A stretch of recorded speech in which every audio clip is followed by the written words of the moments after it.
पेट में हमेशा दर्द बना रहता है। खाना खाने के बाद ये दर्द और बढ़ जाता है। कभी उल्टी हो जाती है। रोगी समझता है कि कोई साधारण रोग है, कुछ दिन दवाई कर लेने से ठीक हो जाएगा, पर उसे पता ही नहीं होता कि इसके पीछे कोई गंभीर रोग भी हो सकता है। अमाशय, जिसे स्टोमक भी कहते हैं, जहां खाना इकट्ठा होता है, उस अमाशय के पिछली दीवार पर 2.5 से 5 सेंटीमीटर तक या उससे अधिक लंबे घाव हो जाते हैं। नया घाव छोटा होता है। इन घावों को ही पेप्टिक अल्सर कहा जाता है। अमाशय की पुरानी सूजन, पुराना अजीर्ण इस रोग की उत्पत्ति का मुख्य कारण होता है। पुरुषों में तो यह रोग देखा ही जाता है, पर जिन स्त्रियों को प्रदर रोग हो, जिसे व्हाइट डिस्चार्ज कहते हैं, उनको यह रोग होने की संभावना अधिक रहती है। जो व्यक्ति मसालेदार भोजन, चटपटे व्यंजन, तीखा तला भुना खाने का आदी होता है, उनको एसिडिटी, हाइपर एसिडिटी, अजीर्ण, मंदग्नि, गैस ट्रबल आदि पेट से जुड़े विकार बने रहते हैं, और यही विकार लंबे समय तक बने रहें तो पेप्टिक अल्सर की शिकायत हो जाती है।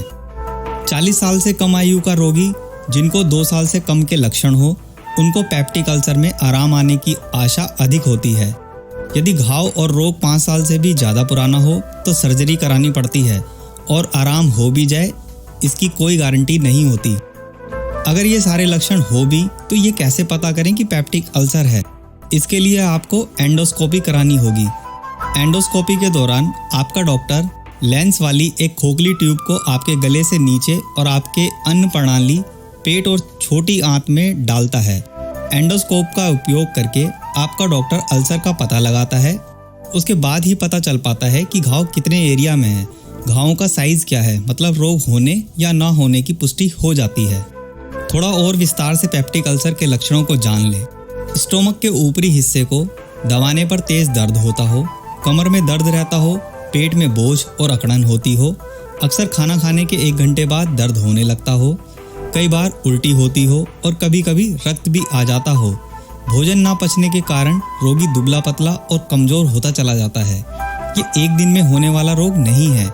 इसके पीछे छोटी छोटी पेट की दिक्कतें होती हैं, जिनको हम निजी जिंदगी में नज़रअंदाज करते चले जाते हैं, और यही दिक्कतें आगे चलकर बड़ी परेशानी बनकर सामने आती हैं।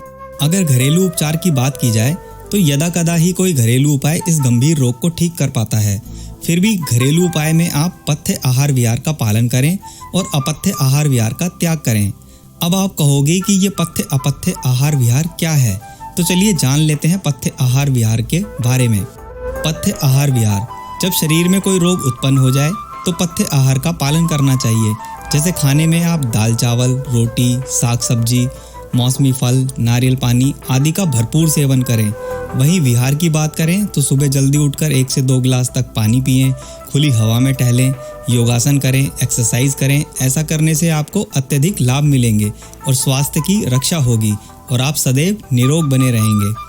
अपथ्य आहार विहार: तला भुना भोजन, चटपटे मसालेदार व्यंजन, कोल्ड ड्रिंक्स, स्नैक्स आदि सब अपथ्य आहार हैं।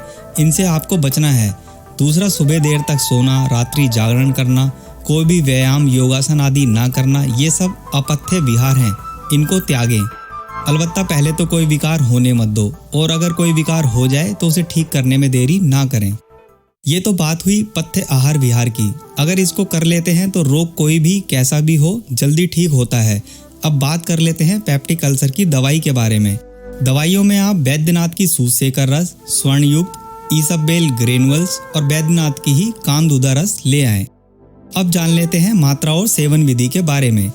सूजशेखर रस और कामदूधा रस की 1-1 गोली सुबह, दोपहर, शाम तीनों वक्त सादे पानी के साथ सेवन करें, और ईसबेल 1 से 2 चम्मच चूर्ण सादे पानी से दिन में 2-3 बार सेवन करने से अमाशय में स्निग्धता और तरलता पहुंचती है, जिससे घाव भरने लगते हैं और रोग ठीक होता चला जाता है। और एक इम्पोर्टेंट बात जो आप नोट कर लें, मानसिक चिंताओं के कारण भी यह रोग अधिक बढ़ता है, अतः इससे बचें और ठीक प्रकार से पूरी नींद लें। चिंता या टेंशन किसी बात की हो तो वो दिलो दिमाग से निकाल दें और प्रसन्नचित्त रहें, सदा हंसते मुस्कुराते रहें। दवाइयों के साथ आपको आहार में 2 से 3 दिनों तक केवल दूध लेना है, बाकी भोजन बंद कर दें। बाद में तरल और नरम भोजन धीरे धीरे खाना शुरू कर दें। भारी और गरिष्ठ भोजन अभी ना करें। इतना सब आपने कष्टपूर्वक कर लिया तो समझिए दुष्ट रोग ठीक हो जाएगा, नहीं तो कितनी भी चिकित्सा कर लें ये रोग ठीक होने वाला नहीं है। धीरज और संयम बनाए रखते हुए चिकित्सा से लाभ उठाया जा सकता है। वीडियो में दी हुई जानकारी से आपके मन में कुछ सवाल हो तो आप कमेंट बॉक्स में कमेंट करके जरूर बताएं, जिससे आपको टाइमली रिप्लाई मिलेगा और भी पर्सनल जानकारी आप ले सकते हैं। चैनल पर नए हैं तो चैनल को सब्सक्राइब और नोटिफिकेशन बेल को दबाकर आने वाली अपडेट्स लेते रहिए। अगर आप भी अपनी हेल्थ को लेकर गंभीर हैं और अपनी हेल्थ को संभाल कर रखना चाहते हैं तो बने रहिए चैनल पर।